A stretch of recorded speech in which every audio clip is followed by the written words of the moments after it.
आजीच्या हातची जादू।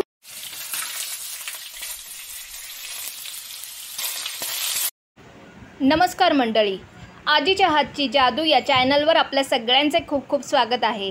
आज आपण करणार आहोत सुक्या कर्दीची चटणी। कशी, चला पाहूया। कर्दीची चटणी करण्यासाठी आपण घेतलेली आहे सुकी कर्दी, त्यानंतर घेतलेलं आहे तेल, कोथिंबीर, लाल मिरची पावडर, मिरच्या, लसूण आणि मीठ। तर चला पटकन करायला घेऊया। सर्वप्रथम आपल्याला ही जी कर्दी आहे ना, ही बघा आपण साफ करून घेतलेली आहे। डोक्याचा भाग काढलेला आहे, शेपूट काढलेला आहे आणि हे जे खाली असतं ना ते सुद्धा आपण कट केलेलं आहे, तुम्ही पाहू शकता। आता आपल्याला काय करायचे, ही आपल्याला ना स्वच्छ धुवून घ्यायची आहे पाण्याने, पण आपल्याला ना ही भिजत नाही ठेवायची, पटकन धुवून घ्यायची आहे। जर आपण ही भिजत ठेवली ना तर आपली चटणी नीट होणार नाही, हे उमळतील। तर चला आता आपण डायरेक्ट धुवूनच घेऊया। चला आता आपण ना कढई ठेवलेली आहे आणि आपली कर्दी आहे ना सुकी, ती पण स्वच्छ धुवून घेतलेली आहे।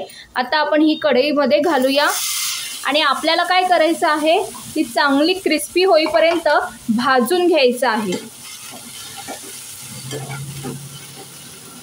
बरेच जण जेव्हा सुकटाची चटणी करतात ना तेव्हा सुकट ही धुतली जात नाही, पण प्लीज तुम्ही धुवून घ्या, कारण त्यामध्ये बारीक बारीक वाळू असते, माती असते, तर ती धुवून घ्या आणि मग यूज करा।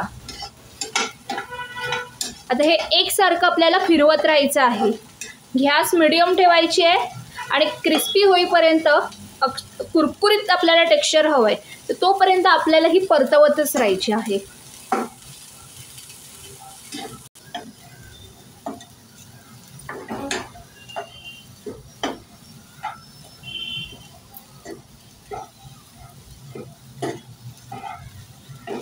तुम्ही पाहू शकता आपला कलर पण चेंज झालेला आहे। आपल्याला ना एक 15 मिनटं लागलेली आहे। आपण एक सलग हे भाजून घेतलेलं आहे आणि छान अशीच आपल्याला क्रिस्पी हवी आहे। आता आपण गॅस बंद करूया आणि हे 2 मिनटं थंड होऊ दे जरा। चला आता ना आपण मिक्सरचा जार घेतलेला आहे। आता आपण काय करूया, त्यामध्ये घालूया लसूण, एक 10-12 पाकळ्या लसणाच्या घेतलेल्या आहेत, 3-4 मिरच्या घेतलेल्या आहेत। मिरच्यांचं प्रमाण कमी जास्त तुम्ही करू शकता, कारण आपण थोडी लाल मिरची पावडर पण घालणार आहोत ना, तर ते प्रमाण तुम्हाला हवं तसं करू शकता। आणि सोबत त्यात आपण घालूया कोथिंबीर।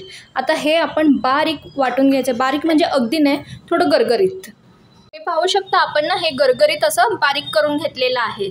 आता काय करूया, यामध्ये आपण घालूया सुकी कर्दी। आता ना आपण त्यात घालूया चवीपुरतं मीठ आणि आपण थोडी लाल काश्मीरी पावडर टाकतोय, छोटा चमचा।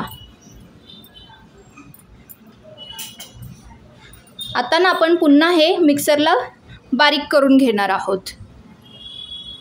तुम्ही पाहू शकता आपण ही छान अशी गरगरीत बारीक करून घेतलेली आहे। आपण ना पॅन ठेवला आता आणि आपण ना त्यात थोडंसं तेल घालतोय, म्हणजे अगदी एक छोटा चमचा तेल घातलेला आहे, कारण ना आपल्याला ही थोडी परतवायची आहे। जी चटणी आपण केलेली आहे ना ती थोडी तेलामध्ये परतवून घ्यायची आहे। तेल आपलं गरम झालं ना की आपण ही चटणी त्यामध्ये घालूया।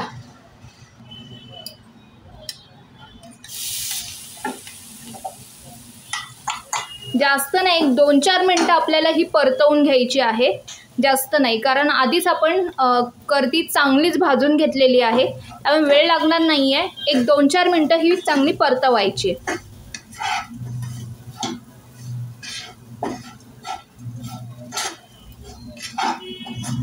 तुम्ही पाहू शकता आपली चटणी तयार झालेली आहे। आता आपण गॅस बंद करून टाकूया। ही सुक्या कर्दीची चटणी ना 15 दिवस आरामात टिकते। तसंच तुम्ही लांबच्या प्रवासाला जात असाल ना तर नक्की घेऊन जावा। एक भाकरीच्या जागी 2 भाकरी सहज खाल। तर नक्की ट्राय करा आणि आवडल्यास लाईक, शेअर, सबस्क्राईब करा, बेल आयकॉनवर क्लिक करा आणि आपण पुन्हा भेटूया एक नवीन चव घेऊन आजीच्या हातची जादूमध्ये। बाय।